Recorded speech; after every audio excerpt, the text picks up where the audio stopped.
بسم اللہ الرحمن الرحیم۔ آج ہم ایک نئی ایپیسوڈ کے ساتھ آپ کی خدمت میں حاضر ہیں۔ معزز ناظرین، پہلے 2 ایپیسوڈ آپ نے سماعت فرما لی ہیں، یقیناً آپ نے ان کو پسند بھی کیا ہوگا۔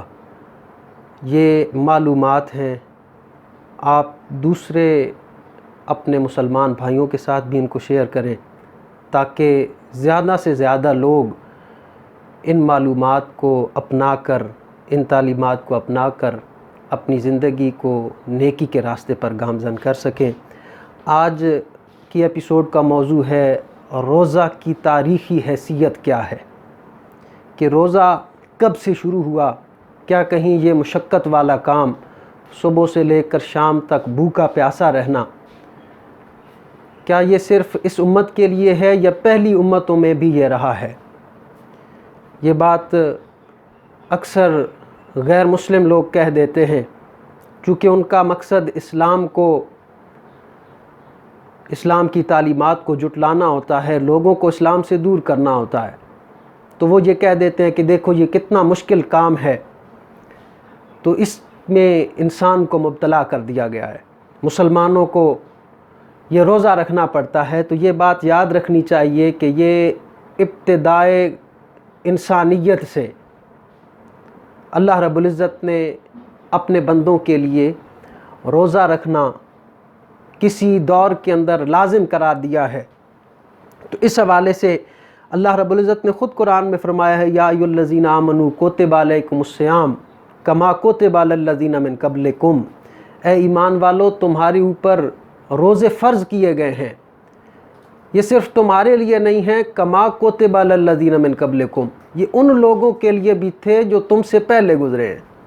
اس لیے اگر تاریخ کا مطالعہ کیا جائے تو یہ بات سامنے آتی ہے کہ حضرت نوح علیہ السلام ہمیشہ روزہ رکھتے تھے، ہر روز وہ روزہ رکھا کرتے تھے، اور آپ کی امت پر مہینے میں 3 روزے فرض کیے گئے۔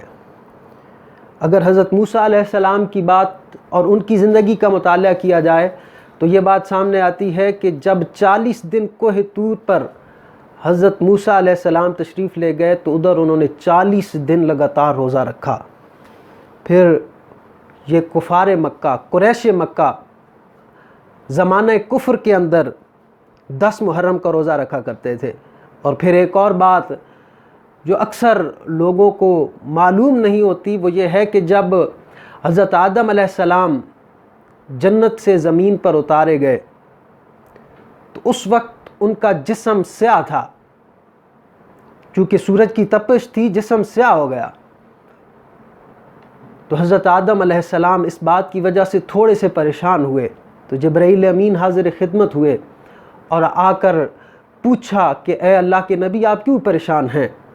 جب اپنی پریشانی حضرت آدم علیہ السلام نے بتائی تو حضرت جبرائیل علیہ السلام نے فرمایا کہ آپ روزہ رکھیں۔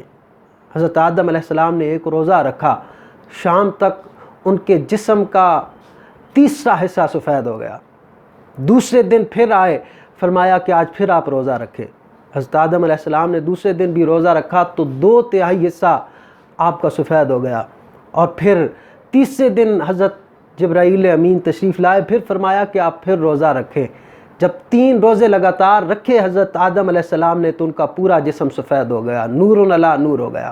تو یہ رمضان المبارک کے مہینے کے اندر جو روزے رکھے جاتے ہیں یہ ان کی تاریخی حیثیت بھی ہے کہ ابتدائی انسانیت سے انسانوں پر، اپنے بندوں پر اللہ رب العزت نے روزے رکھنا لازم قرار دیا ہے۔ اور یہ جو ماہ رمضان المبارک میں ہم روزے رکھتے ہیں یہ 2 ہجری میں امت مسلمہ پر اللہ رب العزت نے قرآن کریم کی اس آیت کے ذریعے کہ فمن شہد منکم الشہر فلیصمہ، جو کوئی اس مہینے کو پائے وہ اس میں روزے تو ضرور رکھے۔ امید ہے آپ نے ان معلومات کو پسند کیا ہوگا۔ آئندہ انشاءاللہ ایک نئے موضوع کے ساتھ آپ کی خدمت میں حاضر ہوں گے۔ والسلام وآخر دعوانا الحمدللہ رب العالمین۔